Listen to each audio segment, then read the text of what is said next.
Good morning बच्चों। हम अभी तुम लोग को एक टॉपिक्स इसके पहले तुम लोग को एक टॉपिक्स हम अपलोड किए जिसमें दो प्लेट्स के बीच में फोर्स फाइंड करना था। दो बिग प्लेट्स था और इन दोनों प्लेट्स के बीच में कितना फोर्स डेवलप हो रहा है वो फोर्स फाइंड करना था। इसके पहले हम लोग वीडियो एक अपलोड करके तुमको दिए। अभी जब क्वेश्चन हमारा है ना, लाजवाब क्वेश्चन है बेटा। एक क्वेश्चन तुम लोग को पढ़ाया कि एक क्लास पहले याद करो कि you have given A parallel plate capacitor. एक पैरेलल प्लेट कैपेसिटर दिया हुआ है और इस पैरेलल प्लेट कैपेसिटर के बीच में क्या डाला हुआ है? Dielectric medium, air, vacuum, इसको डाई इलेक्ट्रिक मीडियम कहते हैं। ए डाला हुआ है तो कैपेसिटेंस कितना होगा? तो यहां पर ये क्वेश्चन था कि अगर ये दो प्लेट्स है और इन दोनों प्लेट्स के बीच में अगर ये वैक्यूम है तो फिर कैपेसिटेंस कितना होगा? तो हम लोग प्रीवियस क्लास में ये पढ़े थे कि capacitance C is equal to epsilon not into A by D, ये चीज पढ़े थे। लेकिन आज का क्वेश्चन है कि नहीं, दो प्लेट है और इन दोनों प्लेट के बीच में डाइलेक्ट्रिक मीडियम नहीं है बल्कि कंडक्टिंग स्लैब है। ये क्या है? ये कंडक्टिंग स्लैब है। ये जो बीच में T थिकनेस का जो ये चीज दिया हुआ है, ये क्या है? ये है कंडक्टिंग स्लैब। तो अगर T थिकनेस का कंडक्टिंग स्लैब दिया हुआ है, डाला हुआ है, तो कैपेसिटेंस कितना होगा? ये चीज आज हमको फाइंड करना है। क्वेश्चन समझ में आया? दो समांतर प्लेट संधारित्र के मध्य अगर कोई चालक प्लेट डाला हुआ है तो धारिता ज्ञात करें।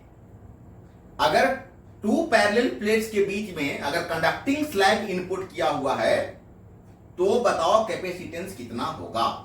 तो बेटा हमने क्या किया, दो फिगर लिया।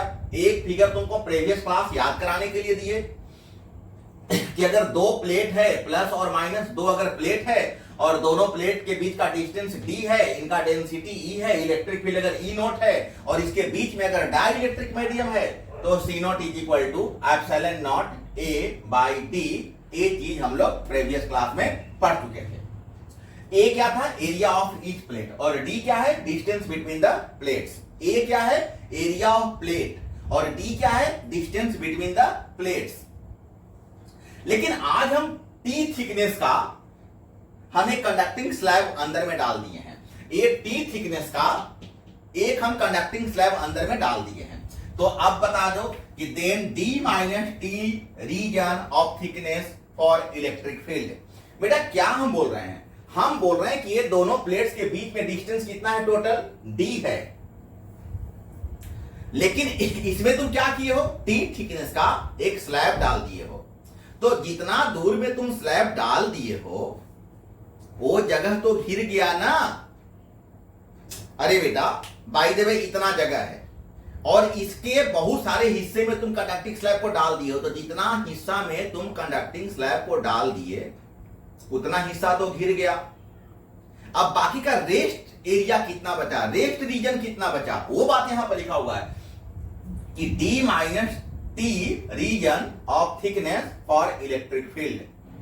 अब इलेक्ट्रिक फील्ड जितना प्रोड्यूस होगा वो कितना एरिया में प्रोड्यूस होगा? कितना एरिया के लिए? तो D माइनस T। अगर बाय द वे अभी इलेक्ट्रिक फील्ड को हम E नोट ले लेते हैं तो फिर potential difference between the plates of capacitor कितना होगा?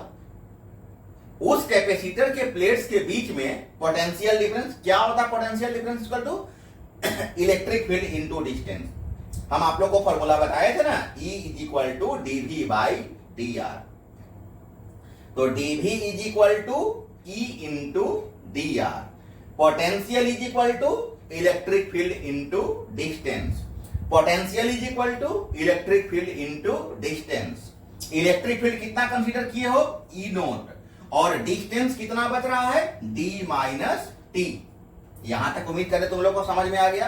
अब बेटा ध्यान देना, बट तुम तो जानते हो ना कि electric field is equal to क्या होता है? गॉसेस थ्योरम में पढ़ चुके हो। Electric field is equal to sigma by epsilon not. Electric field is equal to sigma by epsilon not, जहां पर सिग्मा क्या होता है? Surface charge density.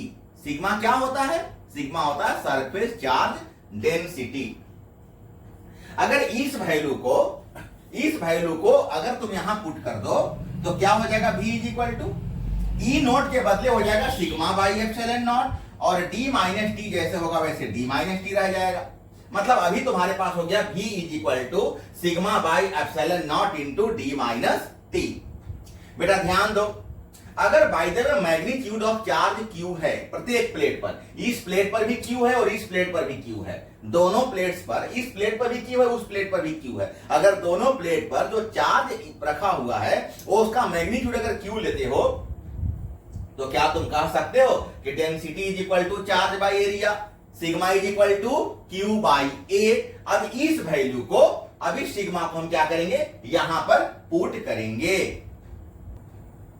तो हम लोग बात कर रहे थे बेटा कि अगर मैग्नीट्यूड अगर Q है तो सिग्मा इज इक्वल टू क्या हो जाएगा? Q by A sigma is equal to हो जाएगा Q बाई A।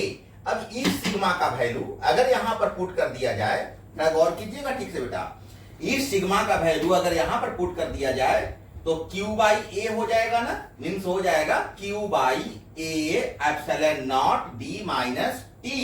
क्या हो जाएगा? V is equal to Q D minus T epsilon not into A। But ये क्या निकला? पोटेंशियल। हमें क्या चाहिए?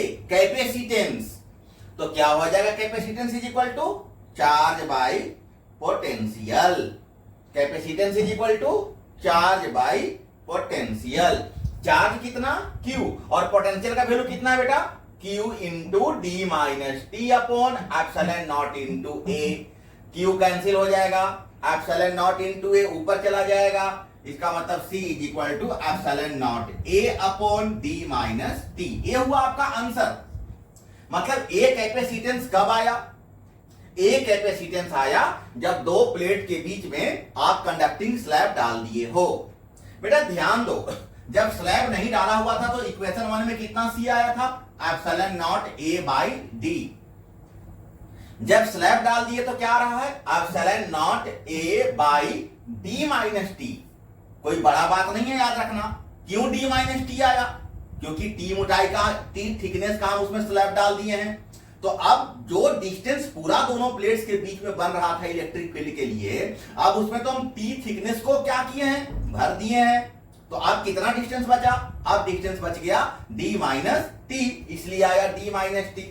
अब दोनों में कंपेयर करके देखो, ए है कब? जब तुम स्लैब डाल दिए हो। ए कब है? विदाउट स्लैब है। तो फिर दोनों को बाई करके कंपेयर कर लो। बाई कर दो, दिस बाई दिस, कुछ कट गया कुछ बच गया। अब जरा गौर कर रहे हैं, सिंपल मैथमेटिक्स है। हम डी को अगर नीचे लाएं तो कोई प्रॉब्लम है क्या? ये तो फिर जंप करके ऊपर चला जाएगा ना। मतलब हम इसको लिख सकते हैं 1 by D minus T upon D. अब ये डी डिस्ट्रीब्यूट कर दो एलसीएम, तो क्या हो जाएगा? जब डिस्ट्रीब्यूट करोगे तो डी डी कैंसिल 1 और ये हो जाएगा टी बाई डी। तो C is equal to C naught, ऊपर ले जाओ, C naught into 1 by C naught into 1 by 1 minus T by D. तो बेटा यहां पर आपको एक चीज ध्यान देना होगा कि 1 माइनस टी बाई डी है ना, इसका मतलब ये तो 1 में से माइनस हो रहा है ना, इसका मतलब रिजल्ट जब भी आएगा तो लेस देन 1 आएगा। अरे एक में इसको तुम माइनस कर दोगे तो रिजल्ट जब भी आएगा तो लेस देन 1 आएगा। इसका मतलब 1 minus T by D, A 1 minus T by D is less than 1। इसका मतलब हुआ कि C is greater than C note. What is C? C है कैपेसिटेंस जब कंडक्टिंग स्लैब डाला गया, और C नोट क्या है? Without slab. इसका मतलब हुआ कि capacitance which slab is always greater than C not. तो बेटा ध्यान दो, अच्छा से करना। अगर कोई दिक्कत होगा तो मेरे कॉल पर या व्हाट्सएप पर हमसे बात करना। Thank you.